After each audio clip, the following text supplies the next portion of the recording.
Hi ಎಲ್ರಿಗೂ ನಮಸ್ಕಾರ. Welcome back to Smita Hosadurga YouTube channel. ನಾನಿವತ್ತು ಚಟ್ನಿ ಪುಡಿ ಮಾಡೋದು ಹೇಗೆ ಅಂತ ತೋರಿಸ್ಕೊಡ್ತಾ ಇದ್ದೀನಿ. ಇದು ಬ್ಯಾಚುಲರ್ಸ್ಗೆ ತುಂಬ ಯೂಸ್ ಆಗೋವಂಥ ರೆಸಿಪಿ ಕೂಡ ಹೌದು. ನೀವು ಇದನ್ನು 1 ವರ್ಷದವರೆಗೂ ಸ್ಟೋರ್ ಮಾಡಿ ಯೂಸ್ ಮಾಡಿದ್ರೂ ಕೂಡ ಇದು ಯಾವುದೇ ರೀತಿ ಕೆಡೋದಿಲ್ಲ. ದೋಸೆಗೆ ಅಥವಾ ನೀರು ದೋಸೆಗೆ ಚಟ್ನಿ ಅಥವಾ ಪಲ್ಯ ಮಾಡ್ಕೊಳ್ಳೋಕ್ಕೆ ನಿಮ್ಮ ಹತ್ರ ಟೈಮ್ ಇಲ್ಲ ಅಂತ ಅಂದರೆ ಈ ಚಟ್ನಿ ಪುಡಿ ಜೊತೆ ಸ್ವಲ್ಪ ತುಪ್ಪ ಸೇರಿಸ್ಕೊಂಡು ಮಾಡಿಕೊಂಡ್ರೂ ಕೂಡ ರುಚಿ ತುಂಬ ಚೆನ್ನಾಗಿರುತ್ತೆ. ಮತ್ತು ನೀವು ಇದನ್ನು ಬಿಸಿ ಅನ್ನದ ಜೊತೆ ಕೂಡ ತುಪ್ಪ ಹಾಕ್ಕೊಂಡು ತಿಂದರೆ ರುಚಿ ತುಂಬ ಚೆನ್ನಾಗಿರುತ್ತೆ. ಯೂಶ್ವಲಿ ನಾನು ಇದನ್ನು ನಮ್ಮನೇಲಿ ಯಾವಾಗಲೂ ಸ್ಟೋರ್ ಮಾಡಿ ಇಟ್ಕೊಂಡಿರ್ತೀನಿ.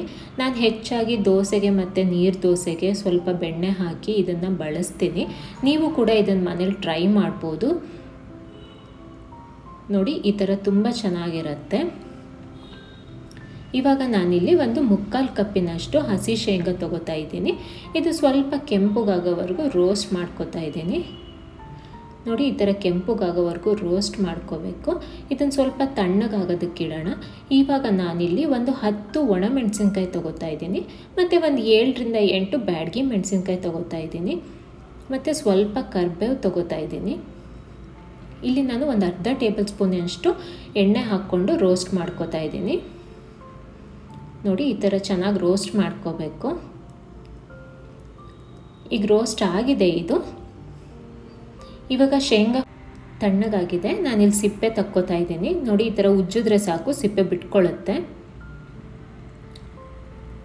ನಾನಿವಾಗ ಸಿಪ್ಪೆ ಎಲ್ಲ ತೆಗ್ದು ಇಟ್ಕೊಂಡಿದ್ದೀನಿ. ಇದನ್ನು ನಾನು ಮಿಕ್ಸರ್ ಜಾರಿಗೆ ಹಾಕೋತಾ ಇದ್ದೀನಿ. ಈಗ ರೋಸ್ಟ್ ಮಾಡಿ ಇಟ್ಕೊಂಡಿರುವಂಥ ಒಣಮೆಣಸಿನ್ಕಾಯಿ ಮತ್ತು ಕರಿಬೇವು ಹಾಕೋತಾ ಇದ್ದೀನಿ.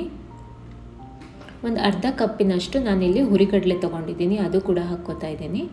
ಮತ್ತು 1 ಕಪ್ಪಿನಷ್ಟು ನಾನಿಲ್ಲಿ ಒಣಕೊಬ್ಬರಿ ತುರಿದಿಟ್ಕೊಂಡಿದ್ದೀನಿ, ಅದು ಹಾಕ್ಕೋತಾ ಇದ್ದೀನಿ. ಮತ್ತು ಸ್ವಲ್ಪ ಹುಣಸೆಹಣ್ಣು ತೊಗೊಂಡಿದ್ದೀನಿ. ಅರ್ಧ ಟೇಬಲ್ ಸ್ಪೂನಷ್ಟು ನಾನಿಲ್ಲಿ ಉಪ್ಪು ಹಾಕ್ಕೋತಾ ಇದ್ದೀನಿ. ಇದನ್ನು ನಾನಿವಾಗ ಮಿಕ್ಸಿ ಮಾಡ್ಕೋತೀನಿ. ಸ್ವಲ್ಪ ತರಿಯಾಗಿ ಮಾಡಿಕೊಂಡ್ರೆ ಚೆನ್ನಾಗಿರುತ್ತೆ. ನೋಡಿ, ಈ ಥರ. ಇವಾಗ ಚಟ್ನಿ ಪುಡಿ ರೆಡಿ ಆಗಿದೆ. ಈ ವಿಡಿಯೋ ಇಷ್ಟ ಆಗಿದ್ರೆ ನಿಮಗೆ ಲೈಕ್ ಮಾಡಿ, ಶೇರ್ ಮಾಡಿ, ಕಮೆಂಟ್ ಮಾಡಿ. ಮತ್ತು ಇನ್ನು ಯಾರೆಲ್ಲ ನನ್ನ ಚಾನಲ್ನ ಸಬ್ಸ್ಕ್ರೈಬ್ ಮಾಡಿಲ್ವೋ ದಯವಿಟ್ಟು ಈಗಲೇ ಹೋಗಿ ಸಬ್ಸ್ಕ್ರೈಬ್ ಮಾಡಿ ಸಪೋರ್ಟ್ ಮಾಡಿ. Thank you.